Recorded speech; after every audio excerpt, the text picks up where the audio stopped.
అందరికీ నమస్కారం, welcome to our channel. ఇప్పుడు ఇండియా పాకిస్తాన్ మధ్య ఉద్రిక్తత అనేది చాలా దారుణంగా ఉందన్నమాట. ఏ విధంగా అంటే సరిహద్దుల వెంబడి ఇరువురు కాల్పులకు తెగబడతా ఉండేటటువంటి పరిస్థితి. ఒకవైపు ఈ పాకిస్తాన్ ఆర్మీ ఇండియన్ సివిలియన్స్ మీద కాల్పులు జరుపుతూ ఉంటే, ఇక ఇండియన్ ఆర్మీ కూడా పాకిస్తాన్ సైనికుల్ని అదే రేంజ్లో ప్రతిఘటిస్తూ ఉన్నారనమాట. ఏదైతే మొన్న పెహల్గావ్లో ఈ ఉగ్రవాదుల దాడి అనేది జరిగిందో ఇండియన్ సివిలియన్స్ పైన, దానికి ప్రతీకారం తీర్చుకోవడం కోసం మొన్నటి మంగళవారం రోజు అర్ధరాత్రి భారత సైన్యం ఎయిర్ స్ట్రైక్స్ చేసిందనమాట. 9 ప్రాంతాలలో పాకిస్తాన్లో స్థావరాలు ఏర్పాటు చేసుకొని తమ కార్యకలాపాలు జరుపుతూ ఉన్నటువంటి ఉగ్రవాద సంస్థల పైన. ఈ నేపథ్యంలో ఇండియా పాకిస్తాన్ యుద్ధం జరుగుతుంది అని తీవ్రమైనటువంటి చర్చ నడుస్తూ ఉన్నటువంటి సందర్భంలో ఎవరి బలం ఎంత అనేటటువంటి ఒక డిస్కషన్ కూడా నడుస్తూ ఉందన్నమాట. ఎందుకంటే భారతదేశం తమ ఆర్థిక వ్యవస్థని రోజు రోజుకు మరింత బలంగా చేసుకుంటూ వెళుతూ తమ దగ్గర ఉన్నటువంటి నిధుల్లో మ్యాక్సిమం ప్రజలకు ఖర్చు పెడుతూ తమ యొక్క సైనిక బలగాన్ని కూడా, తమకు కావలసినటువంటి ఆయుధాలని కూడా ఎప్పటికప్పుడు సమకూర్చుకుంటూ తమ సైనిక బలగాన్ని కూడా బలంగా చేసుకుంటూ అంటే పెంచుకుంటూ వెళ్తా ఉన్నారనమాట. సో ఇక పాకిస్తాన్ విషయానికి వస్తే వాళ్ళకు ఉన్నటువంటి నిధులను అత్యధిక శాతం ఈ రక్షణ రంగం మీదనే పెడతా ఉంటారు అనమాట. ప్రజలను గాలికి వదిలేశారు, ప్రజలను వాళ్ళ ప్రాణాలను వాళ్ళకే వదిలేశారు. మీ సావు మీరు సావండి, మీ కర్మ మీరు అనుభవించుకోండి, మాకేం సంబంధం లేదు, మాకు కేవలం భారతదేశం యొక్క వినాశనమే కావాలి,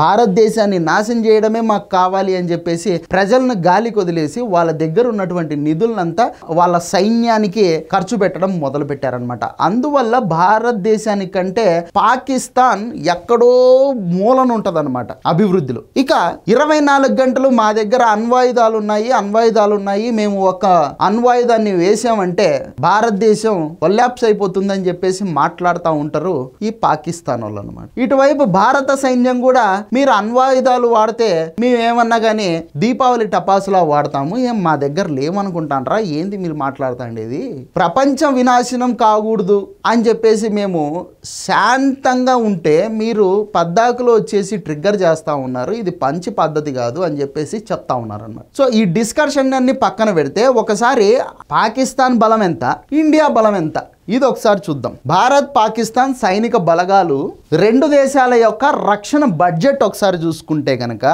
ఇండియా తమ రక్షణ శాఖకు దాదాపు 6.8 లక్షల కోట్ల రూపాయలని ఖర్చు చేస్తా ఉంది అనమాట. ఎంత?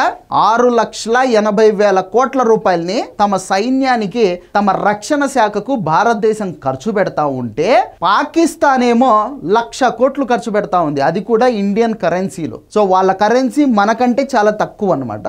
వాళ్ళు 1,00,000 కోట్లు ఖర్చు పెడతా ఉన్నారు, మనం 6,80,000 కోట్ల రూపాయలు మన రక్షణ శాఖకు కేటాయిస్తా ఉన్నాం ప్రతి ఏడాది. ఇక సైనిక శక్తి ర్యాంకు అనేది ఒకటి ఉంటుంది అనమాట. దాంట్లో ఇండియన్ ఆర్మీకి 4th ర్యాంక్ ఉంటే పాకిస్తాన్ ఆర్మీకి 12th ర్యాంక్ ఉందన్నమాట. మన దగ్గర ఉన్నటువంటి సైనికులు మొత్తం 14 లక్షల మంది, అదే పాకిస్తాన్ దగ్గర ఉన్నటువంటి సైన్యం మొత్తం ఎంత అంటే 6.5 లక్షల మంది. అంటే మన దగ్గర ఉన్నటువంటి సైన్యంలో హాఫ్ అన్నమాట, సగం. ఇక రిజర్వ్ సైన్యం ఎంత మంది అంటే మన దగ్గర 11 లక్షల మంది ఉంటే పాకిస్తాన్లో మాత్రము 4.5 లక్షల మంది ఉన్నారన్నమాట. ఇక మన దగ్గర ఉన్నటువంటి ఆయుధాలు, వాళ్ళ దగ్గర ఉన్నటువంటి ఆయుధ సామాగ్రి, దీని గురించి మాట్లాడుకుంటే యుద్ధ ట్యాంకులు ఇండియాకి 4,200 ఉంటే పాకిస్తాన్ దగ్గర 2,667 ట్యాంకులు ఉన్నాయన్నమాట.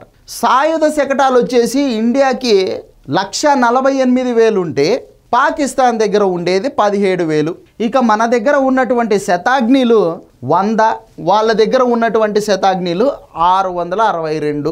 టోఫ్డ్ శతాగ్నిస్ మన దగ్గర వచ్చేసి 3,975 ఉంటే పాకిస్తాన్ దగ్గర 2,229 ఉన్నాయన్నమాట. రాకెట్ ప్రొజెక్టర్స్ ఇండియా దగ్గర 264 ఉంటే పాకిస్తాన్ దగ్గర 600 ఉన్నాయి. ఇక వైమానిక దళం, ఎయిర్ ఫోర్స్ అన్నమాట, ఈ బలం ఎంత అంటే మొత్తం విమానాలు ఇండియాకి 2,229 యుద్ధ విమానాలు ఉంటే పాకిస్తాన్ దగ్గర 1,399. ఫైటర్ జెట్లేమో ఇండియా దగ్గర 513 ఉంటే పాకిస్తాన్ దగ్గర 300. ఇక రక్షణ విమానాలు ఇండియా దగ్గర వచ్చేసి 270 ఉంటే పాకిస్తాన్ దగ్గర 64 మాత్రమే ఉన్నాయన్నమాట. ఇక హెలికాప్టర్స్ 80 ఇండియా దగ్గర ఉన్నాయి, 57 పాకిస్తాన్ దగ్గర ఉన్నాయి. ఇక ఫ్యూయల్ ట్యాంకర్స్ అన్నమాట, అవి ఇండియా దగ్గర 6 ఉంటే పాకిస్తాన్ దగ్గర 4 ఉన్నాయి. ఇక నౌకాదళం మొత్తం యుద్ధ నౌకలు వచ్చేసి ఇండియా దగ్గర 284 ఉంటే 294, పాకిస్తాన్ దగ్గర కేవలం 121 ఉండేటువంటి పరిస్థితి. విమాన వాహన నౌకలు 2 వాళ్ళ దగ్గర ఏం లేవు. జలాంతర్గాములు మన దగ్గర 18 ఉంటే వాళ్ళ దగ్గర 8 మాత్రమే ఉన్నాయి. డెస్ట్రాయర్లు మన దగ్గర 13 ఉంటే వాళ్ళ దగ్గర 1 లేవు. ఫ్రీగేట్లు మన దగ్గర 14 ఉంటే వాళ్ళ దగ్గర 9 ఉన్నాయన్నమాట. ఇక ముఖ్యమైనవి క్షిపణులు. భారతదేశం వద్ద 52,000 కిలోమీటర్ల పరిధి కలిగినటువంటి అగ్ని 5 ఉంది. చైనా నుంచి ఎదురయ్యే ముప్పుల్ని ఎదుర్కోవడానికి అగ్ని 6ను కూడా ఇండియా డెవలప్ చేస్తూ ఉంది ఇప్పుడు. ఇక పాకిస్తాన్ దగ్గర షాహీన్ 3 అనేటటువంటి క్షిపణి ఉంది. ఇది 2,750 కిలోమీటర్ల దూరంలో లక్ష్యాలను ఛేదించగలదు. చైనా బలారస్ సాయంతో 3,000 కిలోమీటర్ల కన్నా ఎక్కువ పరిధి కలిగినటువంటి అణ్వాస్త్రాలను రూపొందించడానికి ప్రయత్నం చేస్తూ ఉంది పాకిస్తాన్. అణువార హెడ్లు వచ్చేసి భారతదేశం దగ్గర 180 ఉంటే పాకిస్తాన్ దగ్గర 170 ఉన్నాయన్నమాట.